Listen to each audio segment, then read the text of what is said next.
같이 기도하고 말씀 생각하십시다. 하나님 아버지, 주일 오후 시간 저희들이 또 한자리에 모여 말씀 앞에 있사오니 하나님께서 말씀을 주셔서 기록된 책 성경책의 한 부분 히브리서의 한 장의 말씀을 조금 묵상케 하시고 거기에 담긴 진리를 조금 증거할 힘을 부족한 종에게 주시고 또 저희 모두들을 사랑하셔서 하나님의 말씀의 복을 주옵소서.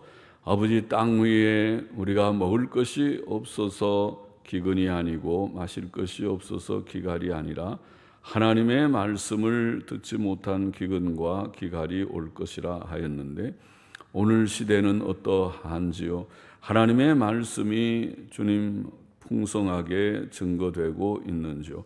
기록된 책의 말씀의 뜻을 모두들이 사모하고 열심히 개인적으로 읽고 교회에서도 열심히 목사들이 강론함으로써 하나님의 말씀이 성도들의 삶 가운데 충만하고 진리의 지식이 더하고 또 그것이 저들의 인격과 삶이 되도록 역사하는 말씀이 되어 있는지 하나님께서 은혜를 주시고 이 시간도 저희들을 주의 긍휼의 손, 사랑의 손에 두시고 미천하고 무익한 종에게 하나님의 말씀을 바르게 해석할 힘을 주시고 또 사모하여 모인 자들이 헛되이 왔다 가지 않고 하나님의 말씀을 읽는 즐거움이 있고 깨닫는 즐거움이 있게 하여 주시기를 원하옵고 예수님의 이름으로 기도하옵나이다. 아멘. 아멘.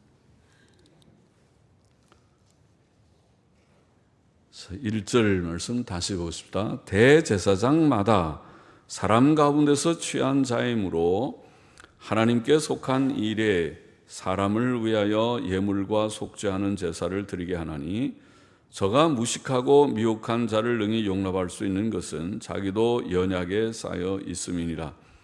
이러므로 백성을 위하여 속죄제를 드림과 같이 또한 자기를 위하여 드리는 것이 마땅하니라.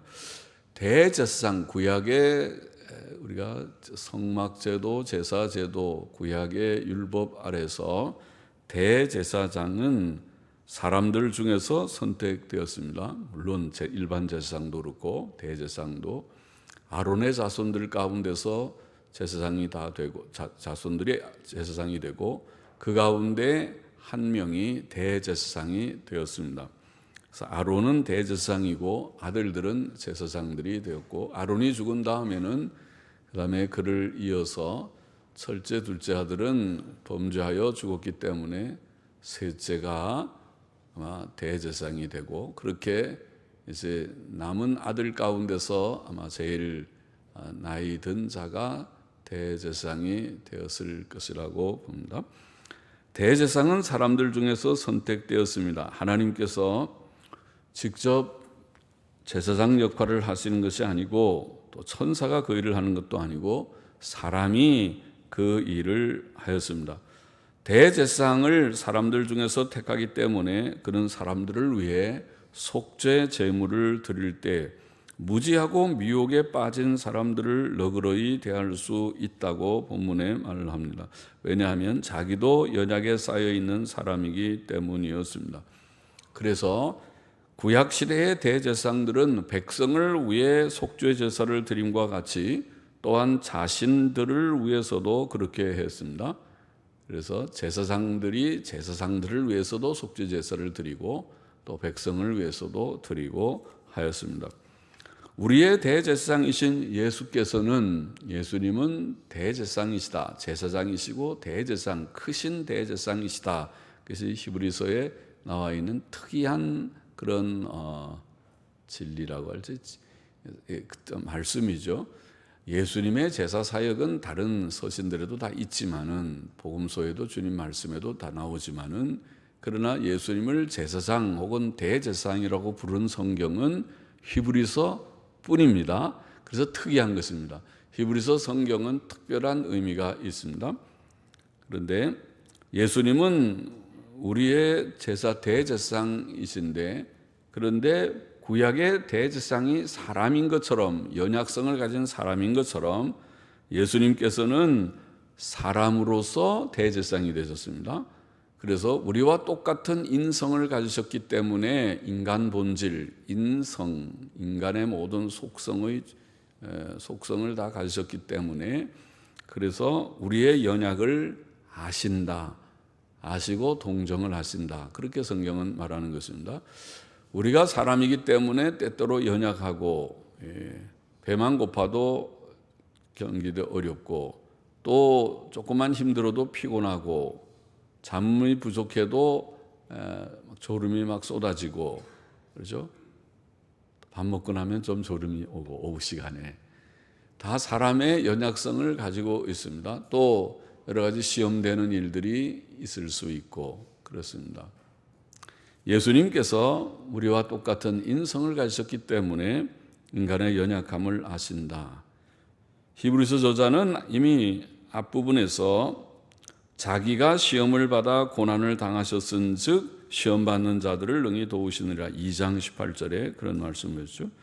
주님이 시험도 받으셨습니다. 마귀의 시험을 받으셨죠. 또 4장 15절에는 우리에게 있는 대제사장은 우리의 연약함을 체휼하지 아니하는 자가 아니요 체휼, 친히 경험하고 동정하고 동감을 하고 하신다. 그래서 우리의 연약을 주님은 아신다, 다 느끼신다. 그러나 거기 보면은 모든 일에 우리와 한결같이 시험을 받은 자로 돼. 주님은 우리가 받은 시험과 비슷한 시험을 다 받으셨다. 그러나 죄는 없으시니라. 왜? 그에게는 신성이 있어서 그렇다고 생각합니다. 예수님께는 인성뿐 아니라 신성이 신비하게 결합되어 있는, 예수님은 독특한 인격이시다. 예수님이 하나님이에요, 사람이에요 하고 물으면은 사람을 혼란시키는 거죠. 왜냐하면 예수님은 하나님도 되시고 사람도 되시기 때문이십니다. 예수님은 본래 하나님이셨고 영원하신 하나님의 아들 성삼위일체의 신비였고 그가 사람의 본질을 취하여 오셨습니다. 그래서 참 사람이 되셨습니다. 그러므로 예수님은 하나님도 되시고 사람도 되시는 신인이라고 그렇게 우리가 표현을 했습니다. God man입니다. God하고 하이픈 찍고 man, 영어로 표현하면 신인, 하나님도 되시고 사람도 되신. 그러나 그러면 두 분입니까? 아니요, 한 분. 우리는 사람이면서 성령님이 우리 가운데 계시기 때문에 우리는 사람이고 또 성령님은 하나님이신데 하나님이 우리 가운데 계셔서 놀랍게 우리가 성령의 충만함을 받아서 하나님과 늘 교통하며 동행한다고 그래요. 그러나 내가 하나님이 되는 게 아니죠. 하나님이 물론 또 내가 되는 것도 아닙니다. 내 속에 하나님의 영이 계시는 것뿐이죠. 그러니까 내 속에 하나님의 영이 계신다고 해서 인격이 한 인격이 되는 게 아니라 두 인격입니다. 나의 인격 따로 있고 내 속에 계시는 성령님의 인격이 따로 있죠. 그러나 예수님은 다르다는 거예요. 예수님은 하나님이, 영원하신 하나님이 사람이 되셔서 한 분 예수님이 되셨습니다. 예수님 안에 인간 예수 속에 하나님의 영이 계신 것이 아니고 예수님과 예수님의 신성을 가진 예수님이 인성을 가짐으로써 그 인성과 신성이 한 인격 안에 신비하게 연합되었다고 이해가 됩니다. 예수님은 한 분이에요. 두 분이 아니고 신성 예수님 따로 있고 인성 예수님 따로 있고 뭐 어떤 자유주의자들처럼 예수는 인간이고 그리스도는 신이고 그런 것이 아니고 예수 그리스도는 한 분이십니다. 한 인격이 있습니다. 그래서 예수님은 그런 한 인격이신 예수님께서 인간의 연약을 다 채울하시지만은 그러나 죄가 없으신 것은 신성이 결합되어 있어서 인성을 늘 도우시겠죠. 예수님의 인성만 생각하면 예수님도 죄 지을 수가 있겠네요. 있을 가능성은 있지만은 그러나 죄를 짓지 않으시는 것은 신성이 늘 함께 하셔서 그렇다고 우리가 생각합니다. 그러니까 예수님은 죄를 지으시지 않으셨습니다. 그러나 예수님이 죄를 지을 가능성이 있습니까? 하는 어려운 질문을 하면은 그 가능성은 있다고 해도 틀린 말은 아니겠지만은 그것은 죄를 지을 수 있다는 뜻이 아니라 죄를 지을 가능성, 인간이니까 있을 수는 있지만은 신성이 늘 함께 하심으로써 죄를 짓지 않게 늘 도우시고 지켜주셨다고 이해하면 될 것이라고 봅니다. 여하튼 예수님은 인성을 가지셨기 때문에 인간의 연약을 아시는 분이다. 우리의 연약함을 아시는 분이다. 감사하죠. 그래서 예수님은 좋은 대제사장이십니다. 그리고 좋은 구주이십니다. 우리를 동정하시는, 우리의 연약할 때, 우리가 힘들어할 때 주님은 나는 모르겠다, 넌 왜 그렇게 연약한지 모르겠다 그러지 않고 내가 너를 잘 안다. 너의 연약이 무엇인지 내가 잘 안다. 그러나 힘내라. 내가 너를 도우리라. 성령으로 너와 함께하고 도와줄 것이니 힘을 잃지 말으라고 우리를 격려하시는, 도우시는 주님이시니까 좋은 구주이시죠. 좋은 대제사장이십니다. 4절 보십시다. 이 존귀는 아무나 스스로 취하지 못하고 오직 아론과 같이 하나님의 부르심을 입은 자라야 할 것이니라.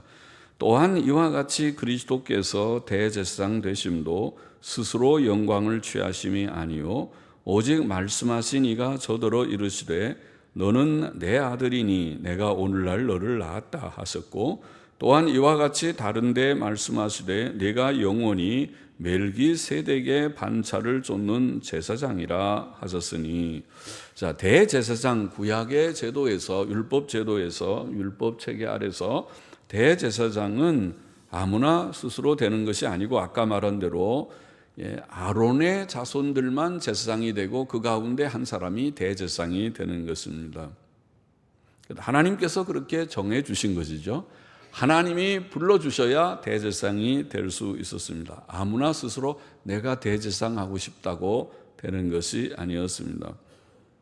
자, 이와 같이 예수께서 대제사장이 되신 것은 스스로 그렇게 된 것이 아니고 하나님께서 그를 대제사장으로 세우시고 높이셨기 때문이다. 그렇게 설명하고 있습니다.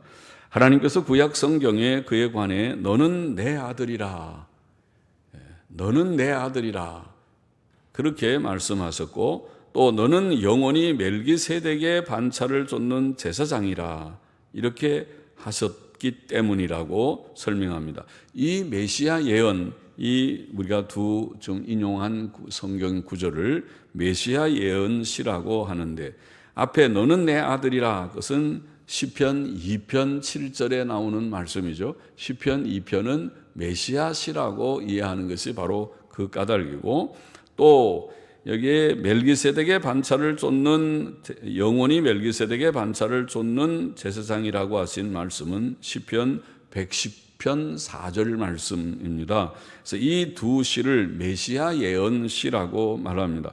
여기에 110편 4절에 멜기세덱의 반차를 쫓는 반차라는 말은 반열이라는 뜻도 되고 특질이라는 뜻도 됩니다.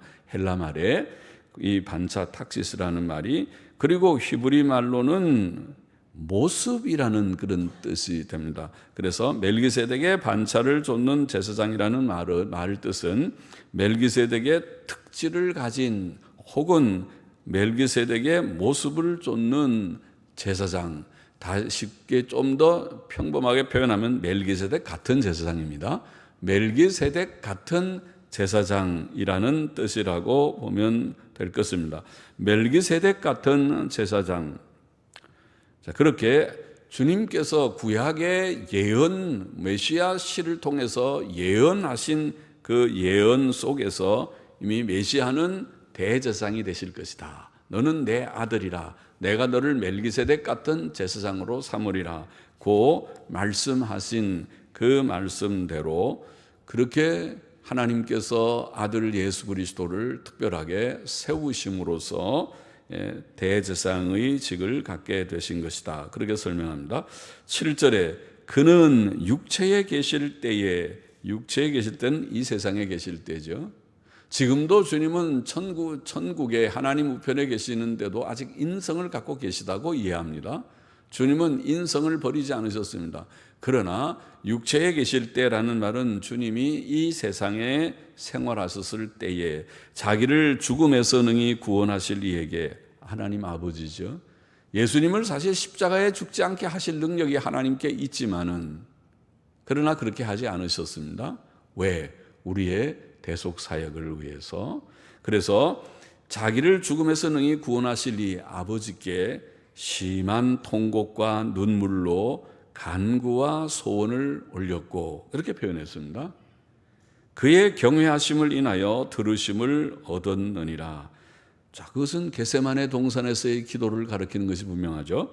그래서 겟세마네 동산에서 그가 기도하신 십자가를 지시기 바로 전날 밤, 마지막 유월절 식사를 하신 후에 그 밤에 겟세마네 동산의 제자들을 데리고 가서 세 제자와 함께 좀 더 나아가서 기도하시면서 너희는 깨어 여기서 기도하라. 그리고 조금 나아가 기도하시는 그때에 주님의 기도의 모습을 누가복음 22장 41절 이하에는 이렇게 기록을 했습니다. 저희를 떠나 돌 던질 만큼 가서, 돌을 얼마나 던지, 돌 던질 만큼 좀 더 주님이 혼자 나아가셔서 무릎을 꿇고 기도하여 가라사대. 주님은 기도하실 때 무릎을 꿇고 기도하셨습니다. 요새 무릎을 꿇으면은 무릎이 자꾸 망가진다고 잘 안 꿇지만은, 그러나 힘이 있으면 무릎을 꿇고, 옛날 사람들은 다 무릎을 꿇고 많이 기도했습니다. 무릎을 완전히 꿇는 것이 어려우면 무릎을 좀 이렇게 대고 꿇고 90도로 꿇어더라도 무릎을 꿇고 기도하여 가라사대 아버지여, 만일 아버지의 뜻이거든 이 잔을 내게서 옮기시옵소서. 이 잔은 십자가죠. 십자가의 죽음이 얼마나 고통스러운 것을 우리가 상상해도 알 수 있습니다. 십자가의 고통을 그가 피하기를 인간적으로, 인간 예수는, 인간 사람으로서는 이 잔, 만일 아버지의 뜻이면 이 잔을 내게서 옮기시옵소서. 그러나 내 원대로 마옵시고 아버지의 원대로 되기를 원하나이다. 예수님은 왜 자신이 죽어야 되는지 알고 계시죠. 인자가 땅에 온 것은 섬김을 받으려 함이 아니라 섬기려 하고 자기 목숨을 많은 사람의 대속물로 주기 위하여 왔다고 주님은 알고 계셨습니다.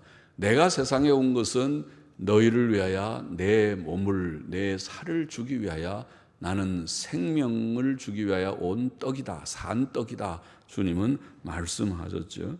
알고 있었습니다. 그래서 그러나 내 원대로 마옵시고 아버지의 원대로 되기를 원하나이다. 죽을 각오를 한다는 말씀이죠. 하시니 사자가 하늘로부터 예수께 나타나 힘을 돋더라. 천사들이 나타나서 예수님을 도왔습니다. 인간 예수는 겟세마네 동산에서 외롭고 고통스러운 가운데서 그 죽음의 잔을 그가 받아야 된다는 것을 생각하면서 주님께 이렇게 기도를 하셨는데, 그때 예수께서 힘쓰고 애써 더욱 간절히 기도하시니 땀이 땅에 떨어지는 핏방울 같이 되더라. 그렇게 누가복음에는 기록을 했습니다. 땀만 흘렸겠습니까? 주님께서 오늘 여기에 본문에 보면 심한 통곡과 눈물로 그렇게 표현했습니다. 주님이 겟세마네 동산에서 하나님께 기도하실 때, 아버지께 기도하실 때에 눈물을 흘리고 땀을 흘리면서 간절한 기도를 3시간이나 3번이나 1시간씩 3차례나 3시간이나 밤에 기도를, 우리는 몇 시간 기도합니까? 우리는 몇 분 기도합니까?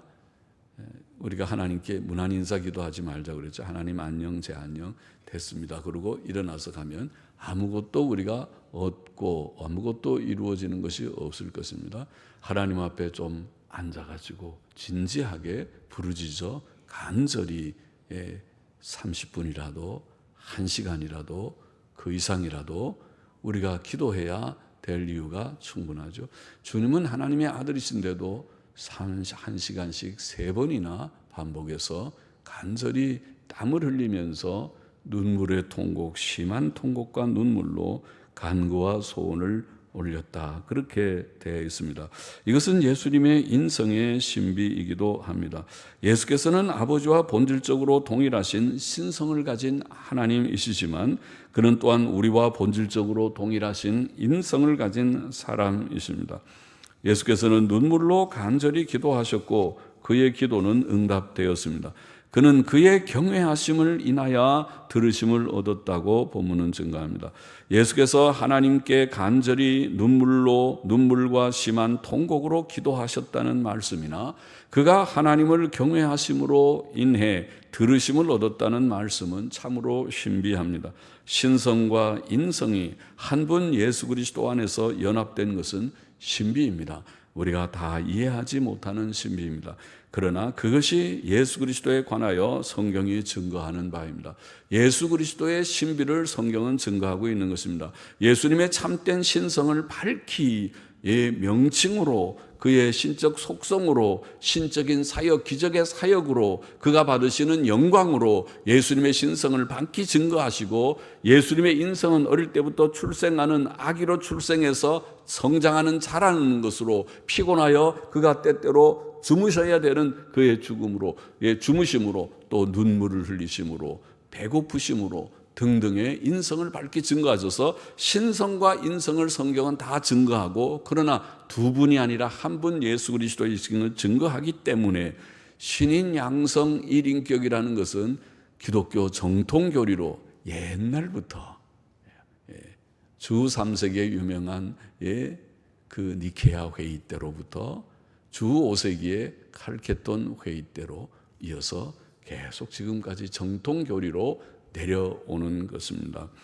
그것은 신비입니다. 그러나 성경이 밝히 증거하고 있는 바이기 때문에 예수님의 신성도 부정해서는 안 되고, 예수님의 인성은 물론 부정해서도 안 되고, 또 신인 양성이 한 인격으로 결합되었다는 것을 우리가 부정할 수 없는 사실이기 때문에 고백하는 것입니다. 8절 보십시다. 그가 아들이시라도 받으신 고난으로 순종함을 배워서 온전하게 되었은즉 자기를 순종하는 모든 자에게 영원한 구원의 근원이 되시고 하나님께 멜기세덱의 반차를 좇은 대제사장이라 칭하심을 받았느니라. 예수께서는 아들로서 아버지 하나님께 순종하셨습니다. 그는 십자가에 못 박히는 고난을 당하며 죽기까지 아버지께 순종하셨습니다. 그가 고난으로 순종함을 배워서 온전하게 되셨다는 말씀은 특히 그의 인성에 해당되는 말씀입니다. 그의 신성은 본래부터 완전하셨습니다. 그러나 그의 인성은 십자가의 고난을 통해 완전함이 증거되셨습니다. 그의 순종과 의는 완전해졌고 그의 속죄 사역은 다 이루어졌습니다. 예수께서는 완전한 대제사장과 완전한 구주와 완전한 중보자가 되셨습니다. 이렇게 고난으로 순종함을 배우며 온전케 되셨기 때문에 예수께서는 자기를 순종하는 모든 자에게 영원한 구원의 근원이 되셨다. 오늘 본문은 그렇게 증거해주고 있습니다. 믿음은 마음의 순종입니다. 비록 믿는 이들의 순종이 완전하지는 않지만 마음으로 믿고 실제로 순종하고자 하는 자들은 구원받은 자들이라고 생각됩니다. 이런 자들을 위해 예수께서는 영원한 구원의 근원이 되셨습니다. 예수께서는 그를 믿고 순종하는 자들에게, 마음으로 순종하고 실제로 순종의 걸음을 걷고 있는 그 자들에게, 곧 참으로 믿은 자들, 참으로 믿었기 때문에, 마음으로 순종했기 때문에 실제로도 순종의 삶을 나타내는 그 자들, 믿는 자들에게 영원한 구원, 곧 한 번 받으면 영원히 잃어버리지 않을 구원을 주시는 것이라는 뜻인 줄 압니다. 영원한 구원의 근원이 되셨다. 영원한 구원의 이유, 영원한 구원의 원인이 되셔서 우리가 예수 그리스도를 믿음으로 영원한 구원을, 흔들리지 않는 구원을 하나님께로부터 은혜로 받게 되는 것을 말씀하였습니다. 11절 보십시다. 멜기세덱에 관하여는 우리가 할 말이 많으나 너희의 듣는 것이 둔함으로 해석하기 어려우니라. 자, 앞에서 읽은 바와 같이 구약 성경 시편 110편 4절은 장차 오실 메시아를 멜기세덱의 반차를 좇는 제사장, 즉 멜기세덱 같은 제사장이라고 불렀습니다. 멜기세덱은 누구입니까? 멜기세덱은 아브라함 시대에 아브라함이 조카 롯을 구출하기 위해 싸우고 돌아올 때에 떡과 포도주를 가지고 나와 아브라함을 맞으며 축복했던 살렘 왕이요 지극히 높으신 하나님의 제사장이라고 표현된 창세기 14장 18절 19절에 증거된 인물이었습니다. 그때 전쟁터에서 돌아온 아브라함은 멜기세덱에게 전쟁 노획물의 10분의 1을 드렸습니다. 11조가 최초의 11조가 언급된 구절이죠. 창세기 14장 20절에 기록되어 있습니다. 살렘왕 멜기세덱은 신비한 인물입니다. 나중에 좀 몇 장 후에 히브리서에서 좀 더 설명할 것입니다. 살렘왕 멜기세덱의 이름에는 깊은 예표적인 뜻이 있었습니다. 살렘왕이라는 말은 평화의 왕이라는 뜻이고 멜기세덱이라는 말 자체가 의의 왕이라는 뜻입니다. 멜기라는 말이 왕이고 세덱이라는 말이 히브리 말로 의라고 하는 말입니다. 세덱 그럽니다. 그래서 멜기세덱의 의의 왕 또 평화의 왕, 이것은 아주 신비한 이름의 뜻을 가졌죠.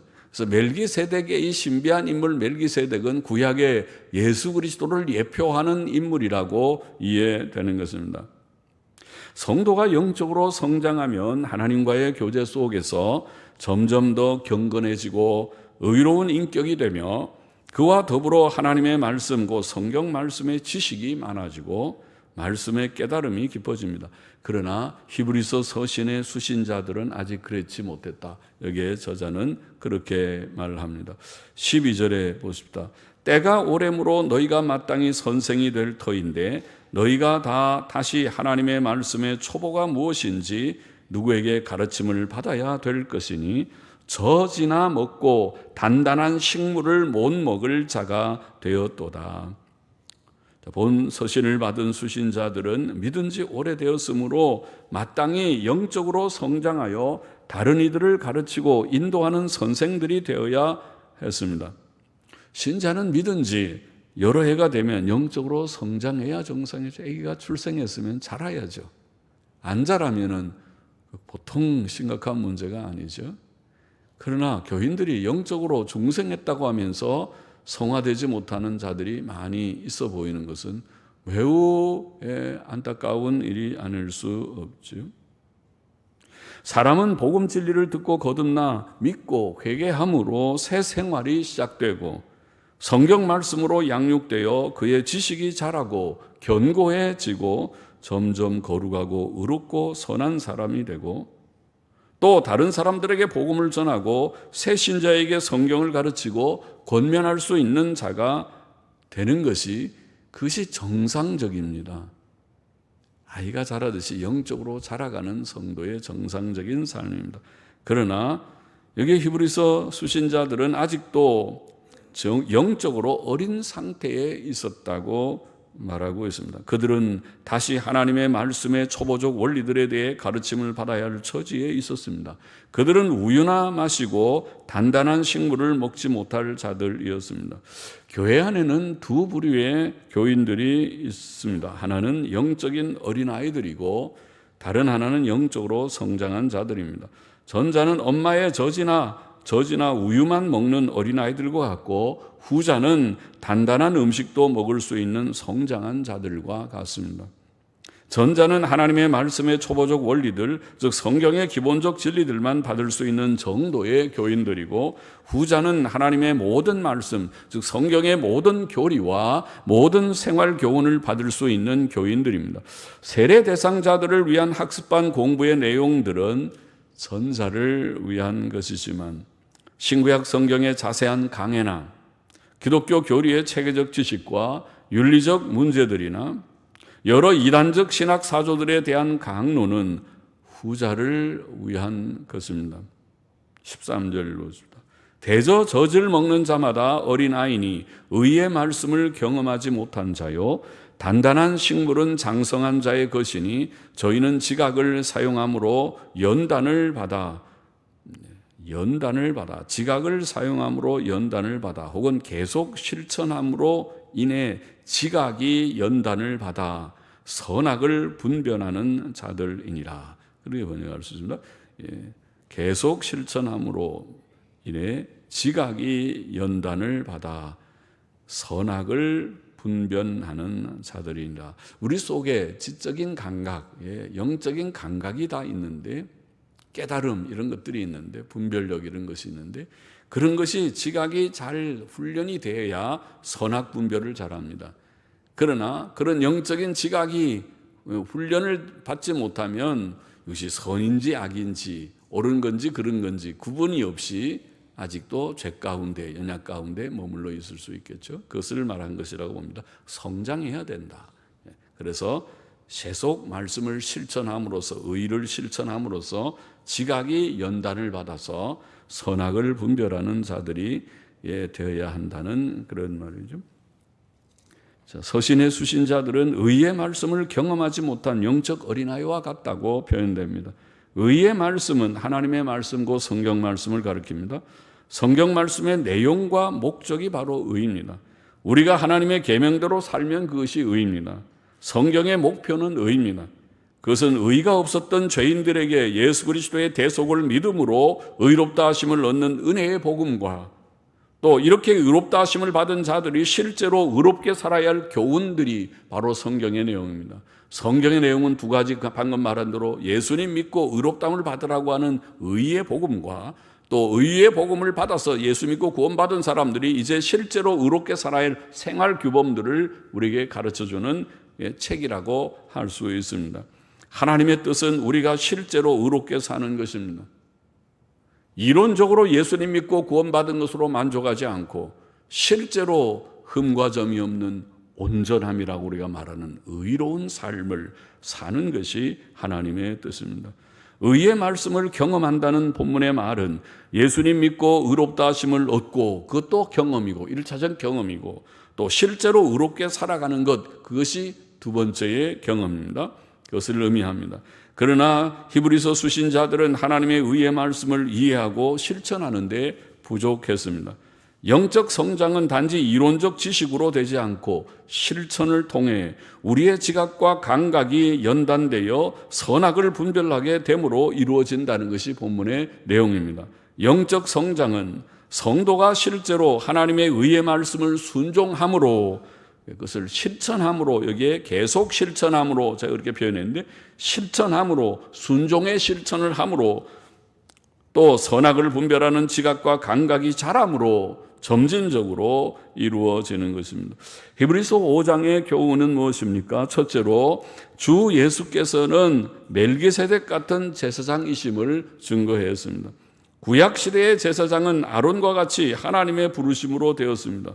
예수께서도 하나님께서 너는 영원히 멜기세덱 같은 제사장이라고 말씀하신 그 말씀에 근거해서 그를 제사장으로, 우리를 위한 영원한 제사장으로, 멜기세덱 같은 제사장으로 세우셨다고 증거하십니다. 둘째로 예수 그리스도께서는 우리의 연약을 아시는 대제사장이심을 증거했습니다. 구약시대의 대제사장은 인간의 연약함을 가지고 있었듯이 예수께서는 사람으로 오셔서 우리의 연약을 아시고 동정하실 수 있는 대제사장이 되셨습니다. 그는 많은 고난을, 특히 십자가의 고난을 당하셨습니다. 우리가 예수 그리스도의 인성과 신성의 신비를 다 알지 못하지만 그는 우리의 연약을 경험하신 우리의 좋은 대제사장이시다, 좋은 구주이시다라는 것을 본문은 증거하고 있고 우리가 그만큼 합니다. 감사합니다. 나의 연약을 주님이 아시고 이해하시고 동정하시는구나. 내가 나아가서 나의 연약을 아뢰며 도움을 구하리다. 셋째로 예수 그리스도께서는 하나님의 아들이시지만 받으신 고난으로 순종함을 배워서 온전케 되셨고 그를 믿고 순종하는 자들에게 영원한 구원의 근원이 되셨다. 놀라운 그런 진리죠. 놀라운 사실을 여기에 증거했습니다. 그는 십자가의 죽으심과 3일 만에 부활하심으로 우리의 대속을 이루셨습니다. 그는 우리의 죄사함의 구원의 근원이 되셨습니다. 그는 우리의 놀라운 구주이십니다. 그러므로 우리는 오직 예수 그리스도를 믿고 나아가야 되겠습니다. 예수 그리스도를 믿고 순종하며 나아가야 되겠습니다. 하나님의 아들이 고난을 통해서 순종함을 배워서 온전케 되셨기 때문에 그가 우리의 믿고 순종하는 자들에게 영원한 구원의 근원이 되셨다. 예수님께서 고난을 통해서 순종하신 것처럼 오늘 우리가 예수님을 믿고 따르는 것은 믿고 순종하는 것이 심지어 고난이 있다 할지라도 고난을 우리가 각오하면서 따라가는 하나님의 아들도 우리를 위하여 고난을 받으심으로 우리의 영원한 구원의 근원이 되셨는데 우리의 영원한 구원의 근원이 되신 주님이신데 오늘 우리는 주님을 믿고 순종하되 주님과 같이 고난도 각오하면서 따라가는 우리가 되어야 하겠습니다. 그리고 여기에 또 한 가지 더 오늘 본문에서 우리는 다 영적으로 성장해야 된다고 본문은 우리에게 교훈했습니다. 교회 안에는 영적으로 성장치 못한 자들이 있고 어린아이들이 있고 영적으로 성장한 이들이 있다고 본문은 보이고 있습니다. 영적으로 어린아이들은 하나님의 말씀의 초보적 진리들만 겨우 이해하고 어려운 말씀들을 이해하지 못하는 자들이라고 하였습니다. 물론 그들은 남을 가르치거나 돌볼 힘이 없고 진리를 위해 싸울 그런 힘도 없습니다. 그러나 교회에는 영적으로 성장한 자들도 있어서 그들은 의의 말씀을 감당하는 자들, 곧 하나님의 말씀에 대한 믿음에 굳게 서서 의를 실천하는 자들이라고 본문은 보이고 있습니다. 하나님의 말씀을 실천함으로써 지각이 연단되어 선과 악을 분별하는 자들이다. 그렇게 말했습니다. 우리는 어느 쪽의 사람들인가요? 우리는 영적으로 어린아이와 같아서 아직 초보적인 우리가 찬송가의 그 가사에 있는 것처럼 바닷가의 물가에서 물장난하고 있는 정도의 수준인지 아니면 깊은 창파로 들어가는 하나님의 말씀의 깊은 지식의 세계로 하나님의 말씀에 충만한 의의 세계로 더 나아가기를 원해서 날마다 성경을 탐독하고 또 의를 실천하는 그래서 단련을 받아서 선악을 분별하여 하나님께서 쓰실 만한 그런 용사들과 같이 신앙의 용사들과 같이 그렇게 자라간 우리가 되었는지 영적으로 자란 우리인지 아니면 아직도 하나님의 말씀에 흥미가 없어서 영적인 믿느냐 그러면 믿는다고는 끄떡이는데 정말 믿는 자다옵게 하나님의 말씀 속에 흥미를 가지고 깊이 들어가지 못하고 늘 얕은 물가에서 물장난을 치는 그런 정도에 머물러 있는 우리는 아닌지 영적으로 성장해야 된다. 그것을 오늘 본문은 또 우리에게 보여주고 있습니다. 우리의 대제사장 멜기세덱 같은 대제사장이신 예수 그리스도, 우리의 연약을 아시는 주님, 친히 고난을 통해서 순종함을 배워서 온전케 되신 우리의 영원한 구원의 근원이 되신 멜기세덱 같은 예수 그리스도를 우리에게 주셨으니 우리가 예수님 믿고 구원받았습니다. 이제는 예수님 가신 그 길을 따라서 우리도 고난을 각오하면서 순종하며 주를 따르기를 원하고 우리가 영적인 어린아이의 상태에 머물지 아니하고 영적으로 점점 자라가는 성장한 성숙한 어른과 같은 믿음의 사람들이 되어져야 하겠습니다. 소원합니다. 그런 모든 자들로 우리 모두들이 자라가기를 원합니다. 기도하십시다. 하나님 아버지, 부족한 저희들에게 오늘도 멜기세덱 같은 대제사장이신 예수 그리스도께서 어떻게 우리의 연약을 아시고 그러나 고난을 통해서 순종함을 배워서 우리에게 영원한 구원의 근원이 되셨는지 가르쳐 주시면서 우리도 주님을 믿고 순종하며 따르고 또 실제로 의를 실천함으로써 우리가 영적으로 성장하여서 어린아이와 같은 상태에 머물지 아니하고 하나님의 의의 말씀을 경험한 자다옵게 의롭다함을 받고 실제의 의를 실천해서 영적으로 성숙한 자들이 다 되라고 교훈하여 주셨사오니 아버지 하나님이여 이 교훈을 받은 자들마다 마음에 새기어서 우리가 다 영적으로 자라가는 모두들이 되게 하여 주시기를 심히 소원합니다. 감사하며 예수님의 이름으로 기도하옵나이다. 아멘. 아멘.